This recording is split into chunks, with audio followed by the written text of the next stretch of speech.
সুন্নাত ওয়াল জামাত জিন্দাবাদ জিন্দাবাদ জিন্দাবাদ জিন্দাবাদ আহলে সুন্নাত ওয়াল জামাত আহলান সাহালান মারহাবা মারহাবা প্রধান বক্তার আগমন শুভেচ্ছার স্বাগত হুমায়ুন হুজুরের আগমন শুভেচ্ছার স্বাগত নারায়ে তাকবীর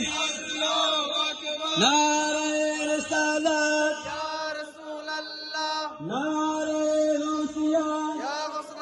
দস্তগীর আহলে সুন্নাত ওয়াল জামাত জিন্দাবাদ জিন্দাবাদ জিন্দাবাদ জিন্দাবাদ আহলে সুন্নাত ওয়াল জামাত শাহিন শাহে শ্রীকোট জিন্দাবাদ জিন্দাবাদ গাউসিয়া কমিটি বাংলাদেশ জশ্নে জুলুসে ঈদে মিলাদুন নবী। সম্মানিত এলাকাবাসী, আমাদের আজকের মাহফিলের সম্মানিত প্রধান আকর্ষণ, সম্মানিত প্রধান